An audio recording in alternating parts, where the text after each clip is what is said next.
Hey guys, welcome to the MC Anime Podcast. We cover anime, geek culture, Japanese aesthetics, and Asian studies. We are a multi-fandom podcast, and you can expect to hear topics in your favorite hobby or fandom activity potentially. You can find MC Anime on Google Podcasts, Spotify, Apple Podcasts, and YouTube. Also, please check out mcanimepodcast.com, our website. Furthermore, stay tuned in for another episode.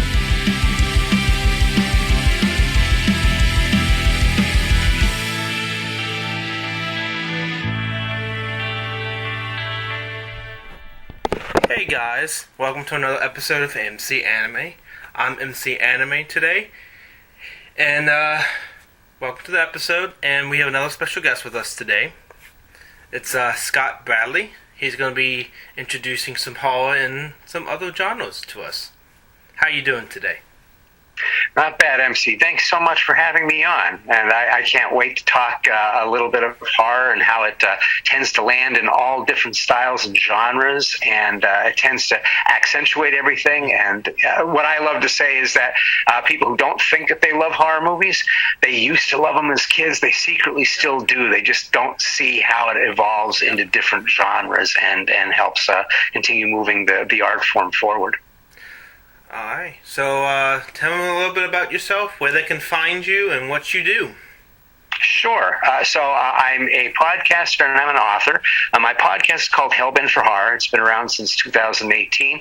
It's a podcast about everything related to horror, where I talk about horror as art and I talk about it as social commentary. Basically, I talk about movies. I talk about books. I talk about stories. I even talk about music, murder ballads and urban legends and things like that. Things that shaped me and those things that shape horror as a film style as well as an art form. And I think that horror is one of the most beautiful and diverse storytelling styles that we've got. It allows for allegory and metaphor, which means that we can talk about the monsters in our lives without having to talk about the monsters in our lives. All monsters are metaphors, and it allows us to talk about those uncomfortable subjects we normally wouldn't, and it gives us a way to show that as a monster. All monsters are metaphors. It's kind of like Godzilla. You know, you have Godzilla being this monster who comes out of the atom bomb being dropped on two cities in Japan. And that is a truly astonishing story, and I think it really did change where horror went. So that's the kind of thing that I tend to talk about, and I have a book called Screaming for Pleasure, How Horror Makes You Happy and Healthy. And that book can be found on Amazon and anywhere else. But Happy and Healthy is basically, it's my love story to the creepy crawly things in the world, where I talk about how horror itself changes and alters as it goes through all the different generations. It wants to find the part of the generation that there's anxiety about, and it wants to be able to comment about it. Horror can't help but comment on that, and I think that that's one of the healthiest things that it gets to do. It gives us a safe place to confront the monsters that normally get ignored, and may not notice it for another decade, but we're usually talking about whatever's going on at the time. Oh, yeah. So Hellbent for Horror, you can find that podcast on anywhere that you listen to horror or podcasts. I think that's excellent, because from your unique perspective, the idea for the episode that we're going to do is it's going to be horror from a critic's perspective. That's the theme.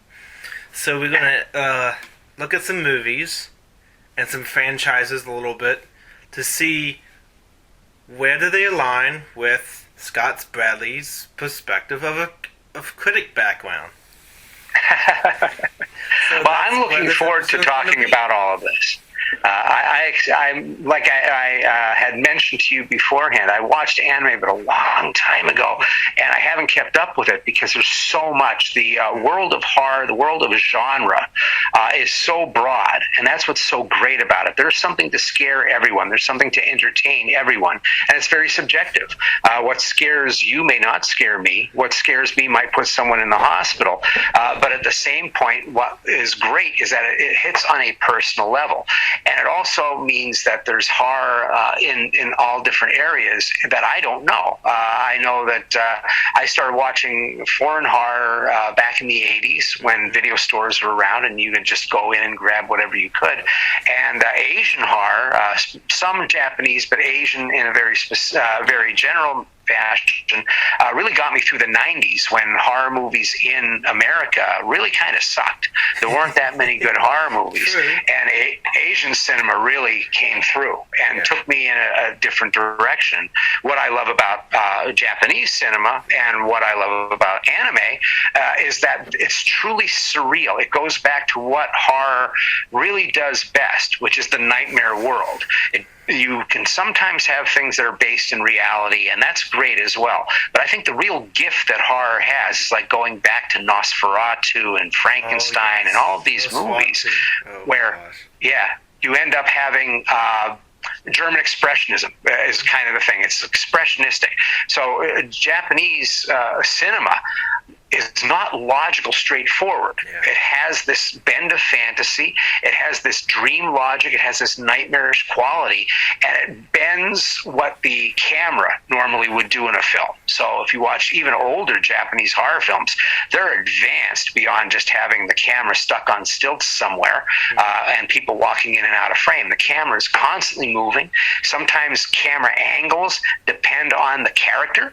I mean, that's great stuff that was being done in Japanese cinema, and I think that's where the cartoons that I grew up with, like Star Blazers and Battleship Yamamoto, those kind of things, Speed Racer, they were so uniquely different from any other animation that was going on. They had an emotion that was built into the drawing. And I think that's always been something that horror does. Horror allows us to get right directly to an emotion, and so does anime. So I think there's a great mix here, and I can't wait to see what we're going to talk about. And Nosferatu is a good point. I actually watched that in film appreciation. I took a film appreciation class in college. And by taking that class, it was the same teacher who did public speaking. So yeah, public speaking and film appreciation, two separate classes, but the same teacher. Loved him. That's why I want to take him again. But I took him in the same semester, so I should have took him in separate semesters, but that's a different story. But he showed us like one of, the hero's journey, the critical race, all those different film theories. But Nosferatu was very special because it highlighted the special effects, They didn't have they had the sound. They were still in the silent film genre, so their expressions were very limited in like black boxes. I did that in mass communications when I did it in high school. We made a silent film. We had to put a gray filter on it, put captions on it to speak. I was literally not kidding. They threw a pie in my face. It was geeks with whatever else they were. The Bonds was the geeks. The jocks was the geeks, and that was the silent film. But yeah, that was my experience with Nosferatu. I love it. It does, I don't know, it was really good to watch, even though it was a complete ripoff of Dracula. But that's that's a totally different argument. Right. Well, that is precisely why they called it Nosferatu and stuff. They were even they couldn't get and got everything taken from them. Now it's in public domain. Yeah, exactly. And it's funny, there's a lot of dispute about Nosferatu, but I think Nosferatu, if you look at some of the, because vampires are pretty big in anime, at least what I've seen. And so vampires and ghosts, and the vampires aren't necessarily very Dracula-like. They're a lot more Nosferatu-like. They're a lot more feral. They're a lot meaner and crazier and disturbing, almost alien in some ways. And I think it's... Yeah, I think it's wonderful that you talk about something like Nosferatu, that you watch that, because I think if you really want to learn cinema, movies move. That's part of the name. And so learning to look at the visual and have the story be able to be told whether or not you know the language, which is another thing that I think is great about horror. Horror, comedy, and action movies tend to really do well overseas because you don't necessarily have to know all the nuances of the language. You can still get the story through the visual imagery and by the way that people act. And so when you're watching the old silent films, you're seeing people who can't speak. That voice is not going to be the selling point. They have to use their bodies. And you learn how how to use the frame so much, and I think that helps in animation as well. By the way, I wanted to ask, when we talk about anime here, are you talking about anime as just the Japanese art form of the cartoon style? Okay, because I know that anime is in general. Well, cartoons in the Western atmosphere, I call it animated series. I have anime definition, animated series, and cartoon. Cartoon is like substandard plot and educational, like something like Adult Swim. While an animated series is in between, not quite an anime, but not really a cartoon either. It's more like it has a strong fandom, like The Simpsons. It has different things. It has like plot. It has storyline.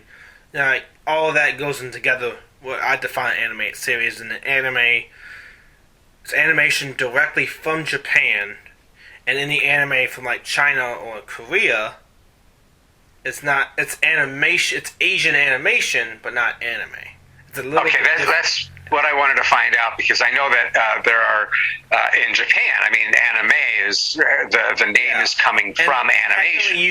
You can say, oh, Disney animation. You can call it Disney anime. Well, if you have to do the specific type of animation to call it that, whatever that short, you know what I mean? Because if it's Marvel animation, Marvel anime has to be that entire line. It cannot be separate, because once you separate it, it's two different things.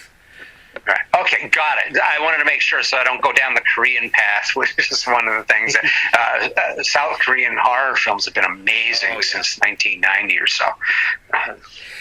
So we have a pre-generated list that I'm going to use, and let's talk about Frankenstein real quick. That's in the order of Nosferatu. Sure. Well, Frankenstein is one of my favorites. One of my entry points into horror was Frankenstein.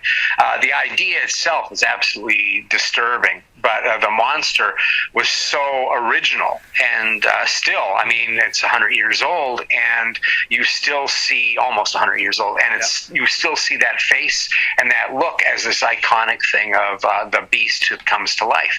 What I love about Frankenstein is just the concept itself. It comes out in the 30s.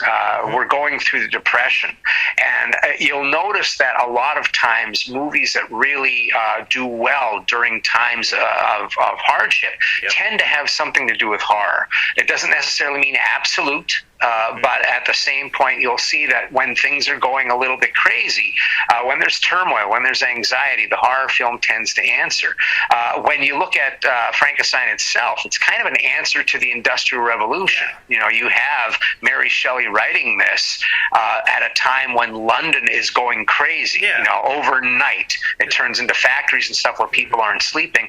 People are losing their limbs, working in places. So the idea of a monster being made out of body parts is kind of disturbing, let alone the whole God thing that goes into it. And also, the human complex of reanimation. Do you put all these different parts to make your own human, which is now a psychokinetic being who has the capability of emotion, but is misunderstood by in the medium of the people in that perspective universe of the film reacting negatively to that creature.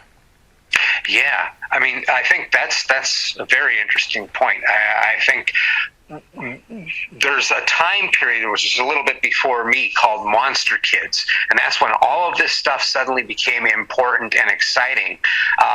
Monster movies and horror and all that was considered Saturday morning kids stuff, and then the baby boomers came in, and one of the things they did give us was horror movies and monsters becoming kind of something that could be appreciated.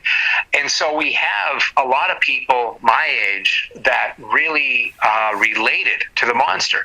I mean, the monster is a kid whose dad rejects him. right? And he's considered the freak. There's something wrong with him, and everybody picks on him. He just wants love, and he acts like a temperamental kid. He ends up drowning a child trying to play. Doesn't understand play, wants to play, wants to be taken into the fold, and is basically pilloried, burnt. And so the idea of the God or the father rejecting the kid, I got that. As a kid, I related, and I think the monster is sympathetic. Boris Karloff does such a great job of making him, he could kill you in a heartbeat, and he does, but he's also sad. He's also scared. He's also alone. And that was something that I think for the rest of the time of horror, we've been chasing the tail of Frankenstein. Because Frankenstein asks the big question that I think all horror is about, which is, where do monsters come from? Do they come from the deep depth? Or do they come from a human-made laboratory? Or do they come from our own creation of the idea that this unknown entity is a monster? Right. That's also, do we make our own monsters? Yeah, exactly. And even like a monster of the deep, that has a totally different mystery because we don't know what's down there. Right. And by not knowing, we create all these images, what it might look like, how does it evolve? Does it happen from a mutation from this? Does it used to be human, and now this weird hybrid creature that is human-ish but looks totally different? Yeah, but I think you're onto something there. Horror tends to define what we're like. I like to say that the second story ever told around a campfire was a horror one. The first story is a tribal leader going, "Thank you, Earth and animals, for the food, and thank you, tribe, for being here. We're strong in numbers. You're family, I'm family." And the second story is, "Don't go in the woods. If you go in the woods, something's going to eat you." So it's a cautionary tale, right? And so it's a classic horror theme. Yeah, it's the classic theme, and it tells us what we're afraid of. It says more about us than it does about the monster, what we decide to turn into monsters. And I think you can see that around that silent era that you talked about, Nosferatu. And Frankenstein's just at the edge of that. It's not the first sound film, but it's one of the early ones. It's the coming out, but it's something for horror that's now auditory inclined instead of just visually. Right. And I mean, back in that day when the monsters used to be like Lon Chaney, Man with a Thousand Faces, most of his monsters ended up being people who were deformed. And a lot of that came from the World War I, where people were coming back scarred and maimed, and there was actually a government rule that you couldn't go outside if you were terribly maimed because you were a downer for everybody else. People would be upset by seeing you without an arm, without an eye, and so they started putting ceramic things on people's faces so that it would hide that they had a hole in their face. And lo and behold, during that time is when we had all these movies about freaks, right? All these movies about the bad guy was the guy with one leg, the bad guy was the guy with no arms. Yep. And it tells us a lot about ourselves. We can look back and we can be ashamed of ourselves sometimes in what we made monsters. And also, another curiosity is underwater. The creature from the Black Lagoon. Oh, yeah. Still, I think one of the scariest looking monsters, one of the coolest looking monsters ever. And I love that movie. It creeped me out as a kid. And the idea, it's something that we get later in American cinema with Jaws and things afterwards, where the underwater is like the creature under your bed, right? It's under there somewhere. We have this real fear of whenever we're in the water, we're no longer the masters of our domain. Our legs are kicking. We have no idea what's kicking right around us. And it's that fear of the unknown that spurs most horror. So when we're watching Creature of the Black Lagoon and we see this gilled thing just coming after this woman, my favorite scene, I think everybody's favorite scene, probably others too, it's when she's swimming and right underneath he is mirroring her. and they shot that with, I think they didn't have an air tank on the guy, and so he had to do this take as long as he could, and then I think they had an air tank down there or something where he was able to get some more air to shoot. But it's one of those things that's such a beautiful, subtle image of this woman swimming, and it's everything that we fear about being in the water, right? Oh, yeah. You can't get away, you can't get away fast, and there's something right underneath you, and you don't even know it, and it's potentially deadly. Oh yeah, and it's very like Creature from the Black Lagoon. It's a very simple storyline. It captivates what's unknown in the lagoon. Creature from the Black Lagoon. That just sounds in itself sounds like it's a great name. Mysterious title that just captures you just by hearing it. You want to see it. It's like, what's the Creature from the Black Lagoon?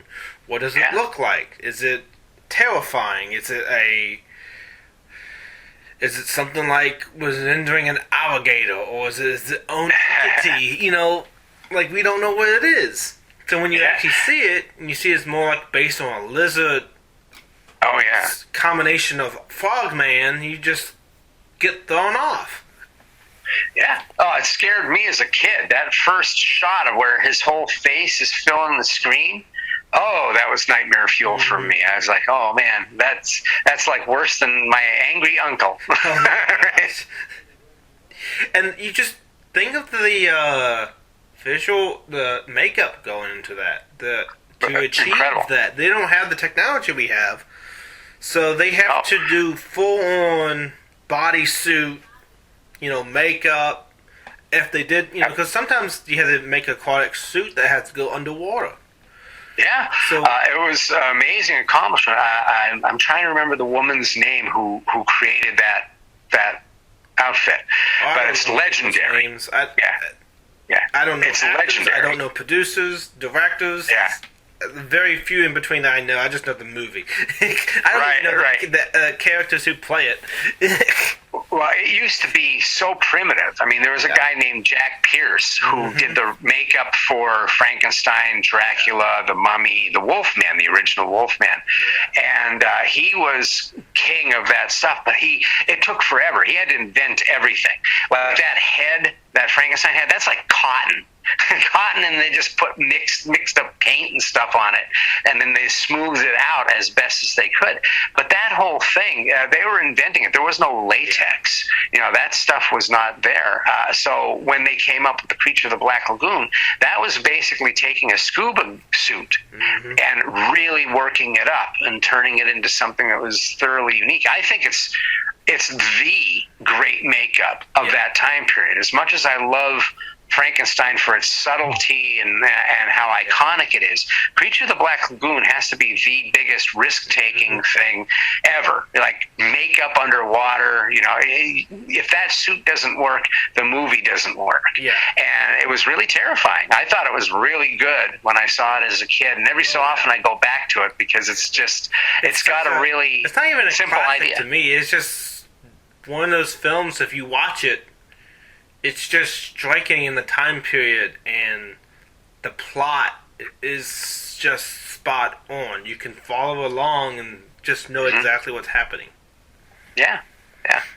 I love the elegance and simplicity of some of those movies. Like Them was another one of the giant ants. Yep. The giant ants. Wow. Yeah, giant ants coming out of the desert after the nuclear testing. Yeah. And that scared me as a kid, but it's such a simple idea. Yet, you want to talk about nature getting back at you. Yeah. Giant ants. That works. I think mine was probably when I was younger. It was a film with pterodactyls? But like they were in a mountainside and they were attacking people and they were trying to find out what was going on and why they're being attacked. It was just... That was one of the movies that I probably shouldn't have watched because I was maybe a little too young. I remember just kept thinking that all the entire night, and I was told not to watch it, but I watched it anyway. I don't know. I love that. I just remember. I don't know what it was called. It's not a dinosaur type movie. It's the pterodactyls just in the mountainside, and right. I'm not sure. I'm not sure what one that is, which is great. That means I have to try and find out because I'm that kind of obsessive person. I know that there was Q, the winged serpent, which was a giant pterodactyl type monster in New York City that was coming down and grabbing people out of in the mountainside.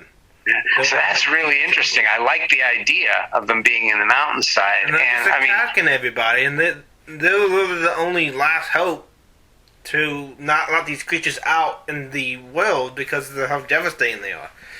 Yeah, you start attacking them, and then you see then you get a bunch of blood and all that stuff. Yeah. People taken out of the house and just getting eaten. I was like, what is this?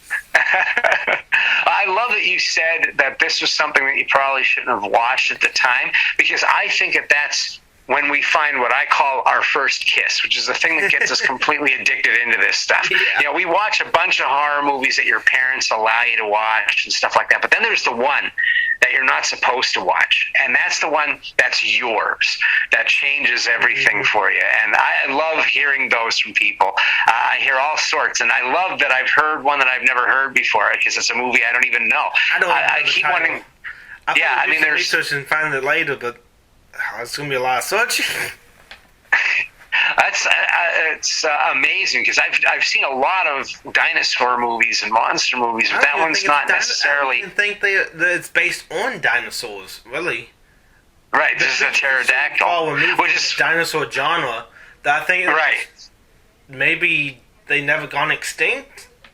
Kind of, right. I don't know. That's the usual kind of thing that is brought up, and I think pterodactyls. It's a fun one because birds are the last dinosaurs. Really, they're the evolutionary chain.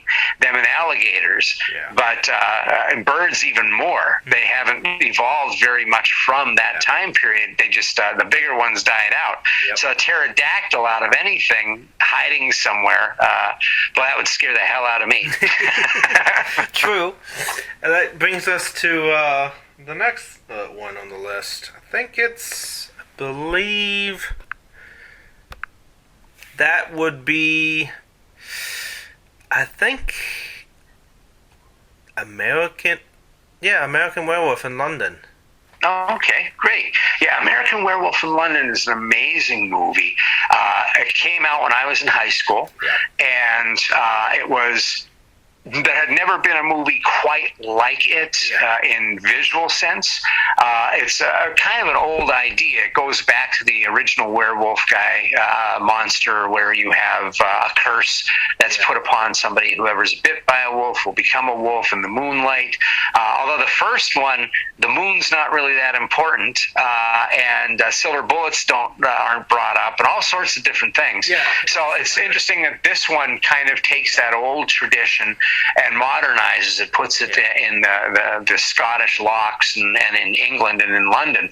But what was really great about that movie, outside of just the special effects, which are so amazing, was that it was a movie that was one of the first that did comedy and horror together and mixed them right, where they really wanted to be scary when it was scary, and they were funny when it was supposed to be funny. It wasn't making fun of horror. It was finding the humor in this situation that was happening and our ideas about horror being put into that movie. Yep.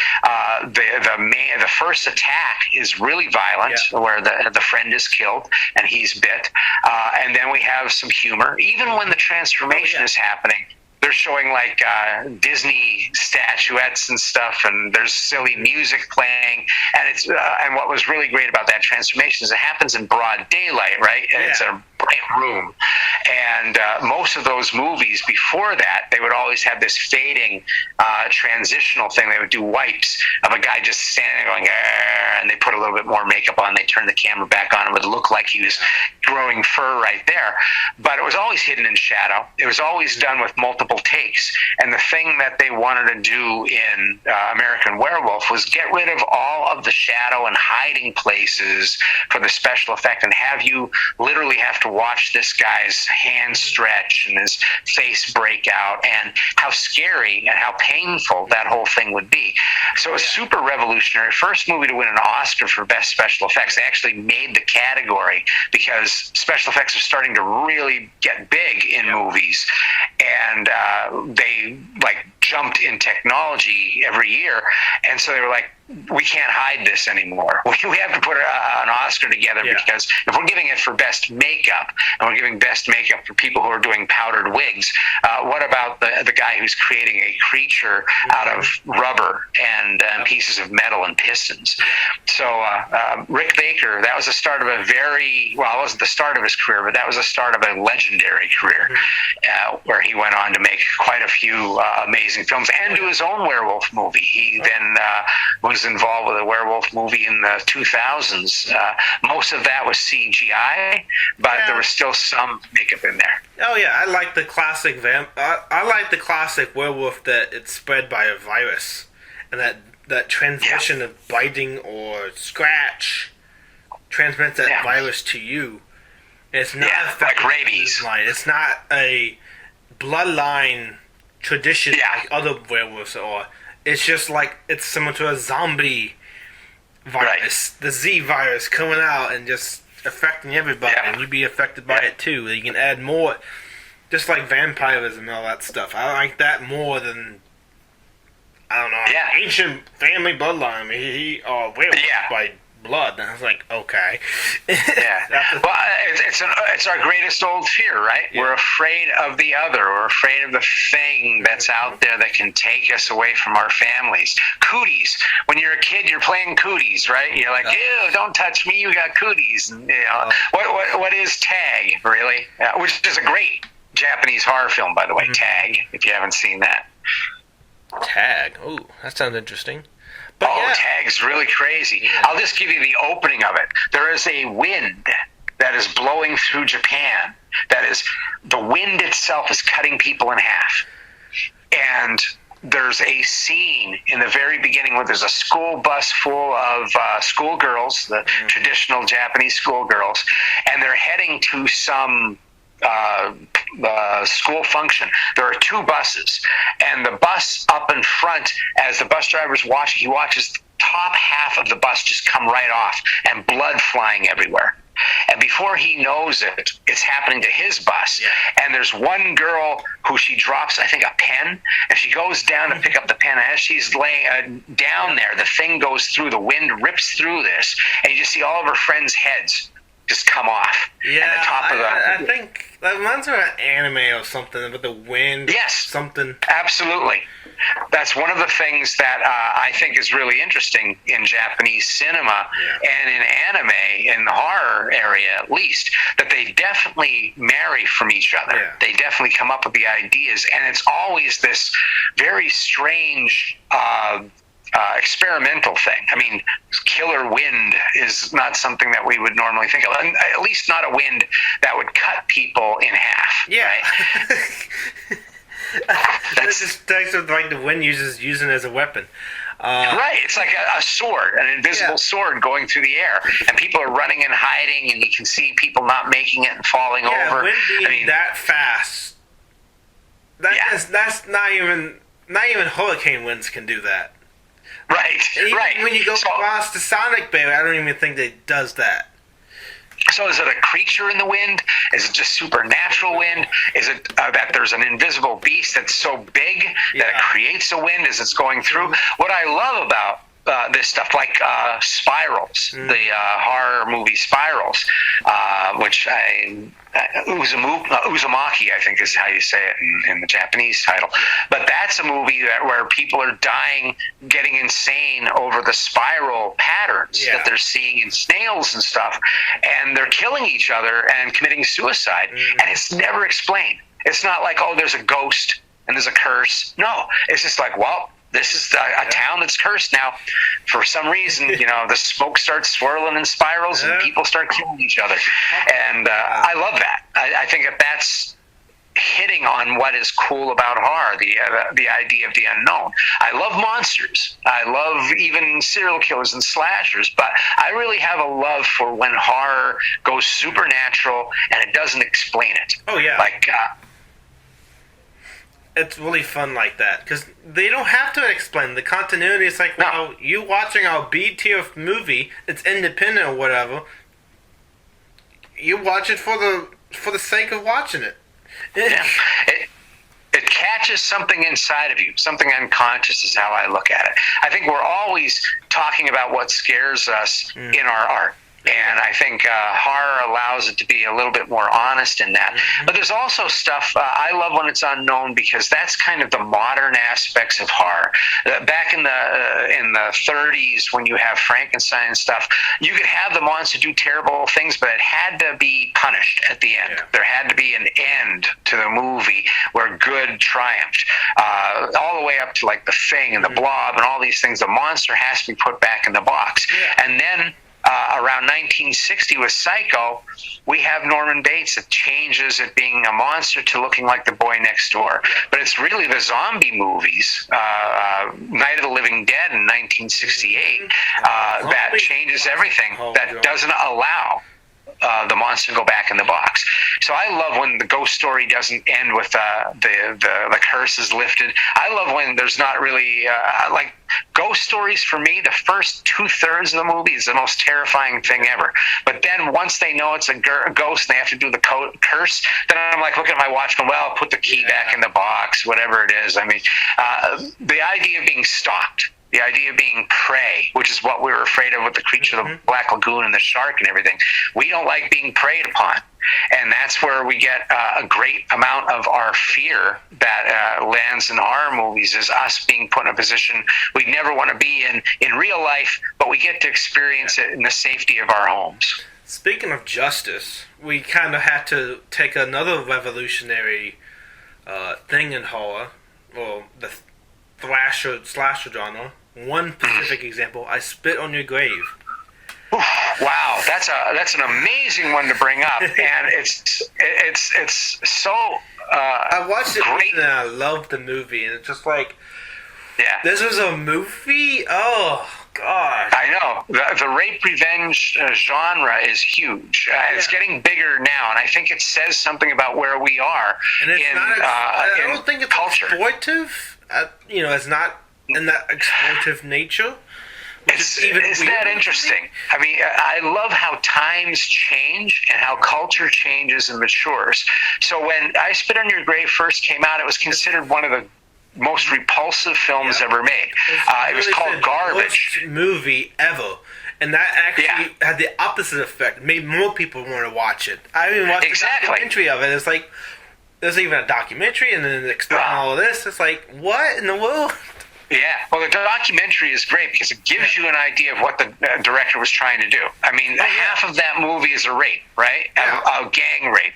And his thing was he actually had that happen, where he was driving with his little girl in a park, and this naked woman who's bloodied up comes staggering out of the woods, and he takes her to the hospital, and the police are treating her like she's the problem. Yeah, and they're like, where were you? What were you doing?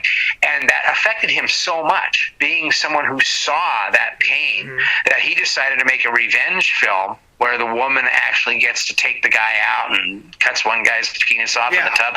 All that great stuff that makes that movie jaw-droppingly, I don't call it exploitive. I look at it as that is like raw, visceral emotion. Yep. That's like a scream from everybody. You feel that movie when you watch it. That's one that if you're titillated, like back in the 70s, every movie, it seemed, had a nude scene, like a rape scene.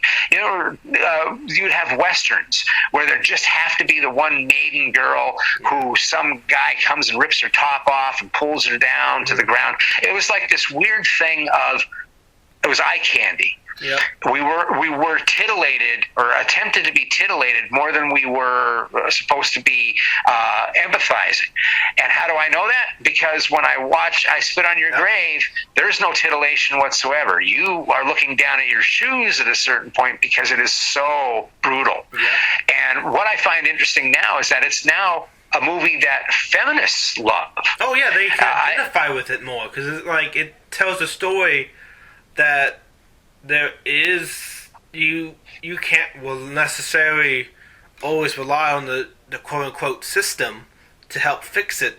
Sometimes that what you did in your own interpretation of justice can be afflicted if you do it, and if you do it, what does that look like? That answers that question. If you took your own self-justice for in this situation, we always have the vigilante murder, take an eye for an eye, but this was more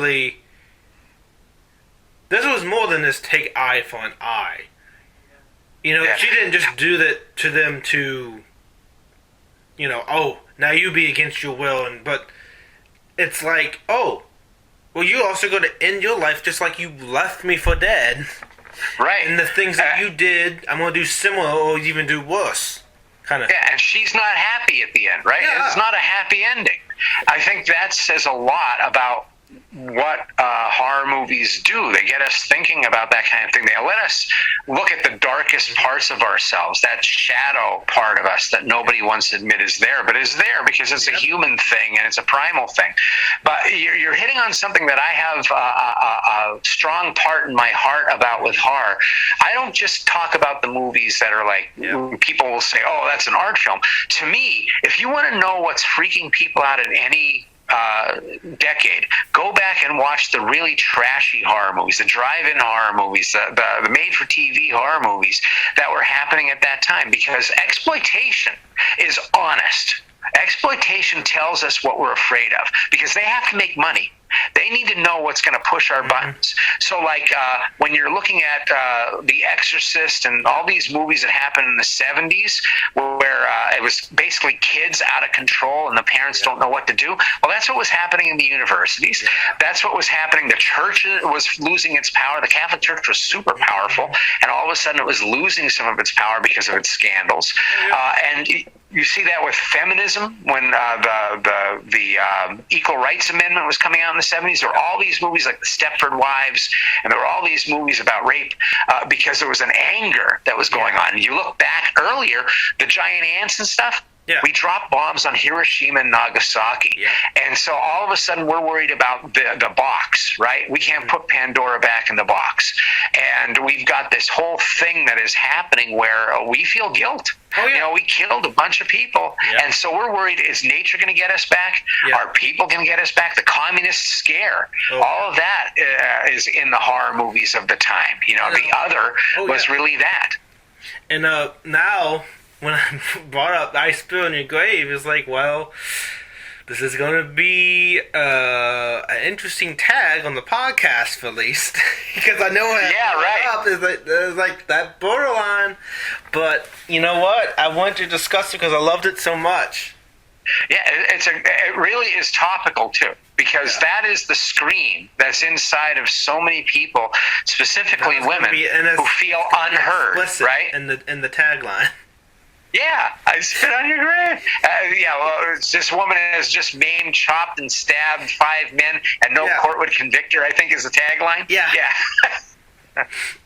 You don't forget that one, right? That tells you exactly what you're in for. Oh, yeah. And that's the kind of thing that I think horror does so well. We have to talk about these wish fulfillments, but there's no way. You couldn't talk people into watching a drama about rape and women who don't get listened to for 2 hours. There'd be a specific group of people, but it'd be like preaching to the converted. Those are the people who want to hear that story. Yet, if you're putting it into a horror movie, all of a sudden, people who would never get near that are curious, and they want to see what's there. It allows us to talk about the things that we normally would not want to discuss in proper company, right? And that's what I Spit on Your Grave is great. I mean, Siskel and Ebert hated it. Everybody hated it. And now it is like the new feminist manifesto. Oh, yeah. And I even, in my book, I talk about it. And I talk about how that switch came along. And I talked to some women who are feminists. And they were like, we don't really want to cut people's dicks off. But the idea of having the fantasy of it after having a full day of some guy trying to, date rape me, yeah, it has crossed my mind that maybe I need a release, and this movie's kind of a primal scream in that. So I think that and some slashers. There are women who absolutely love slasher films because it is a situation they would never ever want to be in, but they're able to experience that, and then they get to watch a woman put an axe in somebody's head for doing those things. Speaking of slasher, we have to bring up Halloween, Friday the 13th, and Nightmare on Elm Street. Freddy Krueger, Jason, and Mike Myers. Just put them all together. Yeah. Well, it's interesting that you would say that. Yeah. Yeah, I love all three of those movies. I think if I was to say which the true slasher in that group is Friday the 13th. Yeah. Because Friday the 13th creates that template more than Halloween does. Halloween, to me, is a horror movie that is talking about the creation of a legend, where you have like this thing where someone who is flesh and blood goes into a prison, but the story of that person gets so big, by the time they come out, they are the personification of that. They become the very scary boogeyman that everybody's talking about. It becomes supernatural. And to me, supernatural and slasher, there are people who will argue that supernatural slashers exist. They'll call Nightmare on Elm Street a slasher. But, I mean, the only thing that Nightmare on Elm Street has that's really a slasher thing is that teenagers are getting killed by a guy. And there's a revenge contingency in it, that he was burnt alive by the parents. But this is happening in dreams. This is a ghost story. This is a monstrous ghost story. This is something that is in your dreams that can literally kill you, and it becomes corporeal. It's thought of so much that it becomes something real. But when you talk about slashers, Friday the 13th is punk rock. That was the invention of punk rock. I remember when that movie came out, and Halloween was scary, not very bloody. It had a body count of kids, teenagers being killed, but it was really more about being scared, the suspense. That movie was about suspense. And that movie was kind of like an older film. It felt a little bit like a Hitchcock movie in a way, but modernized to have a little bit of nudity and a really scary main character. But then you have Friday the 13th, and that movie was like, no, we're going to kill people. We're going to kill people a lot, and you're going to see everything. And that was like wish fulfillment come true. And so the slasher films were amazing for a couple of years, because the early ones, there was no final girl. I mean, there's a final girl that you see in Friday the 13th, but then there's movies where the final girl dies. The final girl's a guy. They had no rules when they first came out, and it felt like people watched Game of Thrones because they're like, anybody can die. Or they would watch The Walking Dead. Anybody can die. And that's what every slasher was like. You were like, anybody can die in these things. In fact, everybody is probably going to die. It's going to be left like two people. And they would use very inventive ways of killing people. And it was like and I don't want to curse because I don't know what your shirt is like, but it's an FU. It's only going to have that tag, so it doesn't matter. All right. We'll say it was like an FU to that time period, which was the Reagan 80s, where everybody was very conservative in some ways, but very warlike. It was kind of this weird time. And so the slasher film was like this attack on family values in its own way. It was like, kids are going to smoke, they're going to do all this. And yet at the same time, these movies had a certain conservative side to them, which was if you have sex, you die. And that was something that became more of a thing in the later movies. In the early movies, having sex was a titillation, and it was also a time when you were your most vulnerable. If you're naked in bed, you're not ready for somebody to come out with a chainsaw or a bow and arrow and whatever it might be. And those first deaths in the first slashes were so ruthless. And I mean, the first Friday the 13th, there's no supernatural in it at all. There's really no there's no Jason. It's Mrs. Voorhees, and it's more like what were called giallos, the Italian slasher films of the 70s, where it was just a murderer, but the murders were so over the top, gory, and weirdly beautiful that it became its own type of film. And so the first Friday the 13th has a lot of that to it. It's a mystery. there's a killer who's very human and takes down all these people in very gory ways. And then after that, when you get to part 2, he's not dead. And then after that, he becomes like a supernatural character. Yeah. One of the things that's really cool about the Friday the 13th movies is that he's almost treated like a force of nature. Mm-hmm. If you watch those movies, you'll see the wind always starts blowing. There's usually rain. Something happens when Jason comes by. He affects the weather. He affects the nature around him. He's not always in the woods. He's in Manhattan. He's in space. There's all sorts of places Jason gets to go in that franchise. But that's like the original, to me, a slasher, because that's what kicks off everything. Oh, yeah. We have permission to get gross. Yeah. And, from that transition of slasher into, like, the creepy unknown, let's go back to another classic of Jaws. Oh, well, Jaws is so great. I think I tell people that is, like, one of the very few perfect horror films. There aren't many movies that are perfect. There are very few horror movies that are perfect. But the first half hour of Jaws is a perfect horror movie. Yep. And it's, once again, that whole thing that we talked about with Creature of the Black Lagoon. Mm-hmm. I think Steven Spielberg perfected for an entire generation. I mean, we're still Sharknado. There are a million shark movies. There's a new one coming out every year. And that's all because of the power that there was of Jaws. Jaws is like Frankenstein and Dracula. A two-headed shark hybrid coming to attack you. It's like, what is this? Right. Yeah. I mean, it's so crazy where it's gone. But that has a lot to do with how much Jaws tapped into our subconscious, our unconscious area, the biggest things that we fear. And once again, it's the idea. I think that Steven Spielberg turned the entire ocean into that space under our bed that we don't want our feet to hang over while we're in bed sleeping. And funny enough that the creature's based on what sharks can swim in the fresh water. Bull sharks, great whites, tiger sharks are all... Bull sharks especially. They are especially known to go into fresh water more than any other shark species. I didn't know that. Because I've watched a bunch of times, the bull shark goes in to the rivers, they spawn, put their youth in there. It's like a spawning ground, and then they go back to the ocean. So they come back in that spawning season, and as a result... they can tolerate about 100 miles inland of fresh water.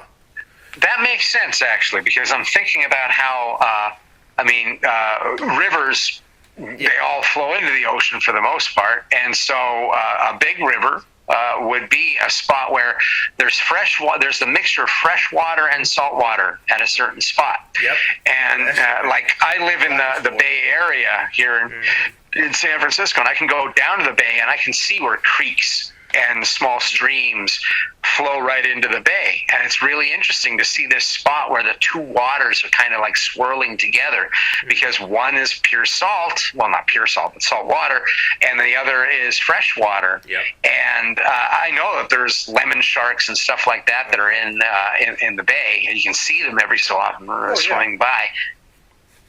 That's a scary idea. I like it. Yeah, but it makes sense. A lot of river monsters, so Jeremy Wade is always taking me on a journey of whatever else freshwater monster he encounters.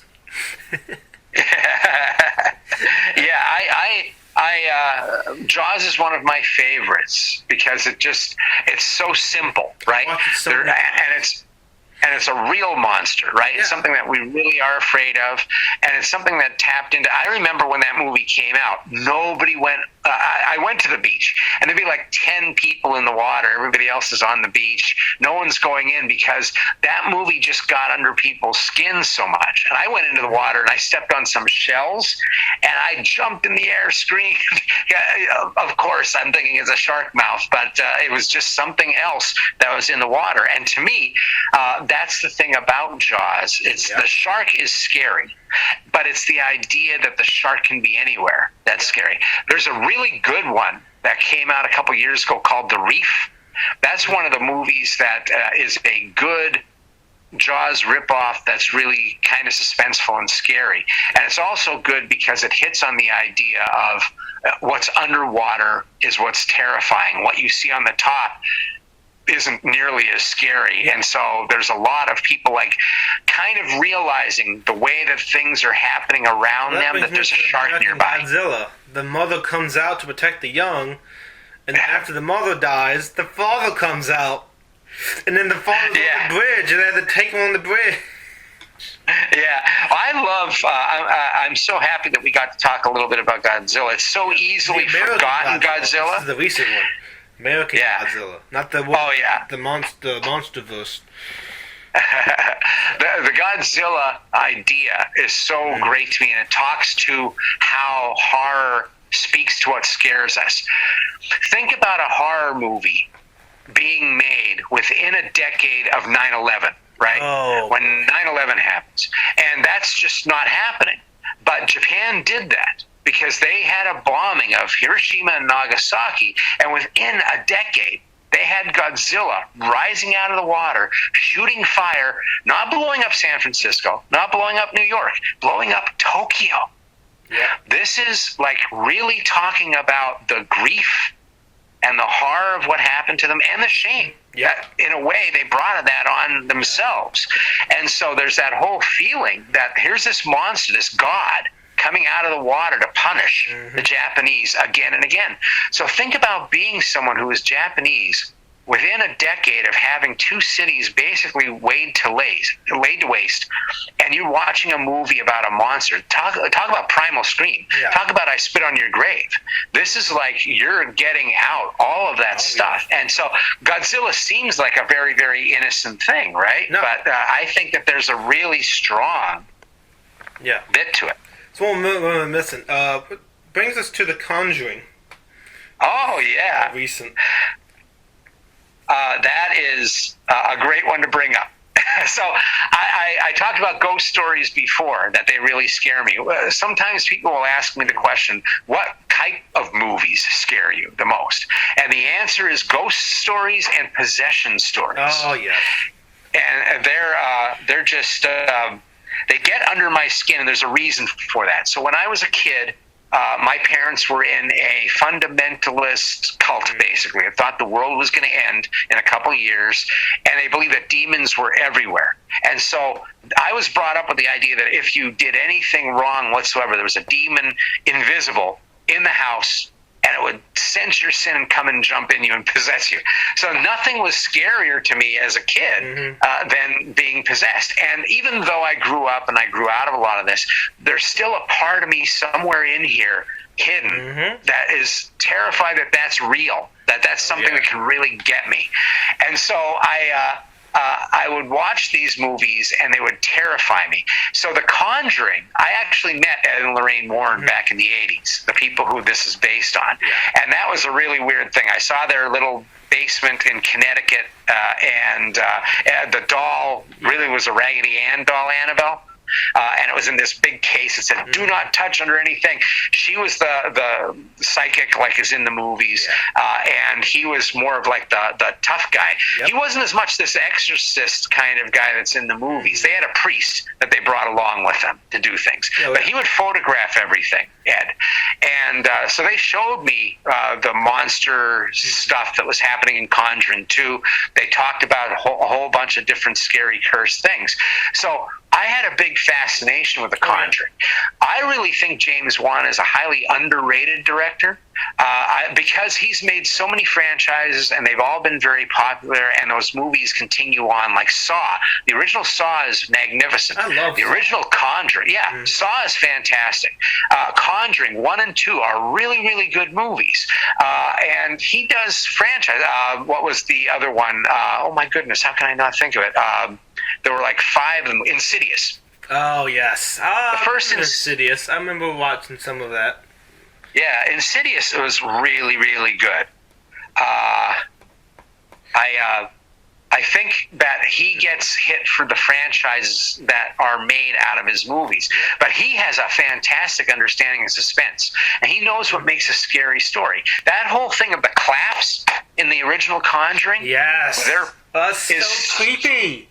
That's wonderfully creepy. Reminiscent of what that sound does to us. Because, how you doing? Yada, yada, yada. And so, the way they do it brings it's just like the classic Jaws theme music. That brings in the suspense itself. Yes, absolutely. And people love the rendition of Jaws, and they just, let me hear it again. Dun, dun, dun, dun. It is one of those great ones. Halloween has one like that. A Nightmare on Elm Street has that dun dun dun dun dun dun dun dun, which is really good. But Jaws is probably the greatest, because it's so simple. And it so hits on the thing. So The Conjuring, I mean, James Wan, what I love is that all of his movies have those kind of hand clap moments. He's really good at understanding. Like the original Saw, one of the greatest things in the original Saw is when the guy is going through the dark rooms with the camera. And he has the old style flash that makes that wee noise while it's recharging. That is one of the most suspenseful things, and it's such a great idea because us not knowing everything, the fear of the unknown, once again, is what really fuels the nightmare fuel that we get. And I think The Conjuring is full of why The Conjuring is so special to me is that many of the scenes in that movie, kind of like Paranormal Activity, did the same thing. They hit based on a real story, and you can connect with the real stories to the experience what the movie shows. They feel like the kind of things that I was afraid of. Like, to me, like I said, the ghost story is scary for the first 2/3. Same with a possession story, because it's the idea of being stalked. It's being prey for a predator, and no one believes you. And it's just terrifying you. All it wants to do is terrify you. There's nothing scarier to me. And so once you find out, it's a demon, then you bring in Ed and Lorraine Warren. It's just a matter of time. It's like getting penicillin shots. You're going to get the demon out of you most likely in these movies, and the movie gets really small. But before that whole thing of I am here, I'm a creature of the ethereal plane, and I now see you as a snack. You know what makes me happy? Terrifying you. You know what makes me happy? Making you look insane to all your friends. And you know that I know. And we're just having this wonderful sadistic relationship. And that idea of the demon doing that is the scariest thing to me. And so The Conjuring is really, really disturbing. When she's getting possessed, the whole idea of the basement, there are so many good little pieces to that film. And there's also the idea of Ed and Lorraine telling stories within stories. Another thing that's great about horror movies, and several of the movies that we're talking about have them, is the story within the story that just exists to creep you out and to give you foreshadowing of what might happen later. So in The Conjuring, Ed and Lorraine Warren talk about Annabelle the doll, right? And everybody's creeped out because he is able to tell them, no, that's not a ghost, that's a demon. Ghosts don't try to get into people. And so we get that foreshadowing, and it's not really part of the main story, but it's scary. In Jaws, there's the USS Indianapolis story where Quint is sitting there talking about how in World War II, him and a whole bunch of guys went into the water and they were shark bait. And Nightmare on Elm Street, we find out from the mother that they killed Freddy Krueger. They set him on fire. And that has something to do with the plot, but it's still one of those things that we hear, and it creeps us out more than it is the story itself happening right in front of you. And I love movies that do that. I think that is just an added thing of getting your imagination going out of control. And as The Conjuring is a great way to close out this particular episode. Is there anything you like to add, and then where they can find you? Well, I want to thank you, MC, for having me on. This has been a real treat. And I am S.A. Bradley. I am a podcaster and author. You want to find my podcast, Hellbent for Horror. You can find it on any of the areas that you normally listen to your podcasts. I have about 108 episodes, and feel free to go on through, and hopefully you'll enjoy what you hear. And if you're interested to find out a little bit more about my philosophy of horror, you can find that on the podcast. But there's also the book, Screaming for Pleasure, How Horror Makes You Happy and Healthy. And it basically talks about several of the movies that we've talked about here and how they were important to me and how they were important to culture itself, and how we even find ways to kind of find our our tribe. We find a way to deal with the shadow self of our ways. We find a sense of humor. You can't watch these movies not have a sense of humor. And we also get to accept a little bit about ourselves and put a little bit of pressure off of the pressure cooker by watching these movies. We get to see our dark side, but we get to have that with the safety of a movie, which detaches us from the real horror. So all that stuff is in that book, and you can find that book on Amazon or wherever else you would like. If you want to get the book directly from me, you can go to my website, hellbentforhorror.com, in the book section. There are 2 book sections. I have a book section with all the books that I love from other authors.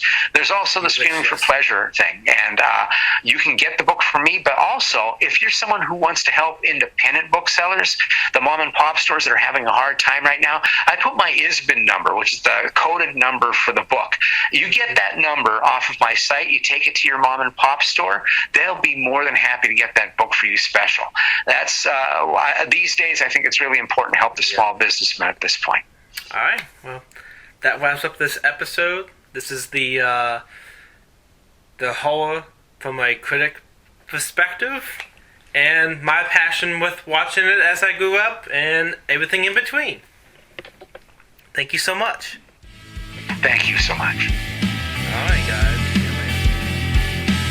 This concludes another episode of MC Anime Podcast. MC Anime Podcast is available on podcast directories like Google Podcasts, Apple Podcasts, Spotify, iHeartRadio, and YouTube. We also have our website at mcanimepodcast.com. If you want to directly support us, then follow Patreon blog MC Anime. Finally, if you want services for hire, then we're available on Fiverr for audio and video production, graphic design, idea consulting, and blog and article writing.